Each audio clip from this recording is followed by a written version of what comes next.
Cathie Wood became a favorite of retail investors after her popular exchange-traded funds delivered eye-popping returns in 2020. The CEO and founder of ARK Invest centers her investment strategy around disruptive tech and high-impact innovations. And after severely lagging the market in 2022, her ARK Innovation Fund is back in focus, with returns of roughly 40% so far this year.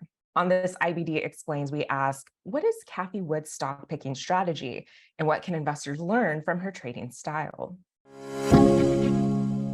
And here with me to help break things down is IBD's personal finance and management editor, Matt Krantz. So Matt, give us a bit of background about Cathie Wood and what are some of the core concepts in her approach to stock buying? Yeah, so Cathie Wood has turned into the new Warren Buffett, but in a very different way. She has become the investor that everybody wants to mimic, just like Warren has been for decades. And it's interesting because her approach, while similar in some ways, is completely different than Warren Buffett's. She, instead of looking for slow and stable, she's looking for big and explosive growth. And it's a really unique difference between Warren Buffett and, but it's working out really well for her. She takes the whole value investing concept he works with and kind of turns it on its head. She really likes to focus on disruptive technologies, but her philosophy doesn't come without some controversy. Some investors and fund managers have said that she invests too heavily in companies that haven't really shown a profit. What are some of the critiques of her approach, and are there any good lessons to be learned from there? Yeah, so I think one of the big knocks against her is that she does really, really well when the market's doing really well. But then when the market kind of turns south, she just gets destroyed. So her fund, ARK Innovation, is the leading fund this year. She's beating everybody. But that's because the market's so strong. She's so good at kind of grabbing onto a robust market and really, getting the biggest bang out of it. But last year, when the market wasn't so good, she had a bad year, like a really bad year. So I think if you invest in her ETFs, you have to be kind of comfortable with the fact that the highs are going to be high and the lows are going to be low. So that's very different than a Buffett approach when he's kind of the opposite. When the lows are low, he's higher. But when the market's rallying, he kind of misses out a little bit. As you mentioned, the ARK Innovation ETF, it's one of the most actively traded diversified funds. It's had a stellar year so far after severely lagging the market for a couple of years. So how has Wood guided that fund back to the top? Or is it, like you said, is it all about those market conditions that have helped it be so successful this year?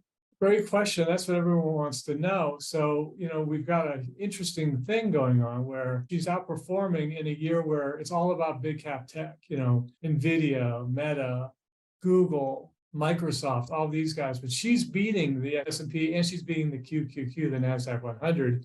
And she's doing it with stocks that aren't even in the S&P 500 except for Tesla and Meta. So to me, she's really demonstrated this year that she's got what it takes to stand out even in a robust market. And she can do it in a way that doesn't just mimic or copy on to what everyone else is doing, which is really unique. Yeah, it's all about not finding those obvious winners. But I kind of want to take a look at the flip side there. How would you characterize her approach to selling losing stocks? I know we made the connection with Warren Buffett. He famously likes to hold. Do you think that sometimes maybe Cathie Wood is a little too hesitant to get out of some losing positions? Yeah, that's an interesting thing. I mean, I think a lot of people won't like to make her look like she's, flip stocks, but in fact, she does kind of trade out. So she's been the great examples this year with Tesla. She's a huge Tesla bull, and Tesla kind of put her on the map. And she's been selling, but she's been slow to sell. She's just kind of trickling it out as, most people agree that that stock's way overvalued. Most analysts say it's about 20% overvalued right now.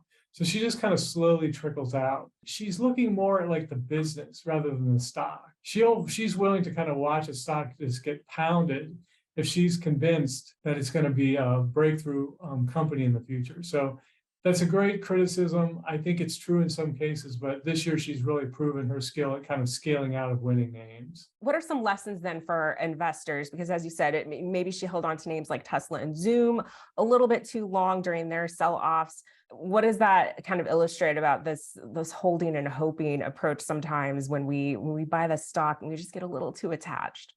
I think the big takeaway I take from Cathie Wood is if you have a strategy that you have confidence in, you have to stick with it. I mean, it may not work in some years, but that doesn't mean you just throw it all out, because the following year it might work great. So I think, especially if you're adhering to can slim principles, if there's a certain stock it didn't work on, or a certain time it didn't work, you don't just throw it out. You have to stick with the strategy. And that's what Cathie Wood does so successfully. I mean, last year she was just pillared by people saying she's lost her way, she's terrible. She's stuck there, and now she's on top of everybody. It's a case of, knowing if you have a strategy that works and sticking with it. Well, that's a great lesson, is always knowing your style. Matt, thank you so much for your insights today. Thanks for having me.